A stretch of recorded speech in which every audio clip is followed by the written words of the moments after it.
Hello friends, இன்றைக்கி நான் கூட ஷேர் பண்ணியிருக்கேன். இந்த ஃபர்டிலைசர் பயன்படுத்தி மாடித்தோட்டத்தில் இருக்க ரோஜா செடியில் கொத்து கொத்தா நிறைய பூக்கள் பூக்கிறது மட்டும் இல்லாமல் ரோஜா செடியில் வரக்கூடிய பூச்சி தாக்குதலை கண்ட்ரோல் பண்ணுறதுக்கு உதவியாக இருக்கும். நீங்கள் வேண்டான்னு சொல்லி குப்பையில் தூக்கி போடுற இந்த ஒரு பொருளை மட்டுமே பயன்படுத்தி நம்ம மாடித்தோட்டத்தில் இருக்க ரோஜா செடியில் கொத்து கொத்தா நிறைய பூக்கள் பூக்க வைக்க முடியும்.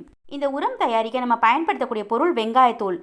ஒரு கைப்பிடி அளவுக்கு வெங்காயத்தோல் முங்குற அளவுக்கு தண்ணி ஊற்றிட்டு ஒரு நாள் ஃபுல்லாக நிழல்பாங்கான இடத்துல மூடி போட்டு ஊற வச்சுருங்க. அடுத்த நாள் அதை ஃபில்டர் பண்ணி எடுத்துக்கோங்க. இந்த ஃபர்டிலைசர் ஒரு பங்கு இருக்குது அப்படின்னா அது கூட சம அளவில் 5 மடங்கு தண்ணி கலந்துட்டு ரோஜா செடியோட மண்ணு காஞ்சிருக்கும் போது பயன்படுத்துங்க. இந்த ஃபர்டிலைசர் எத்தனை நாளைக்கு ஒரு முறை பயன்படுத்தலாம்னு கேட்டிங்கன்னா 15 நாளைக்கு ஒரு முறை பயன்படுத்துங்க.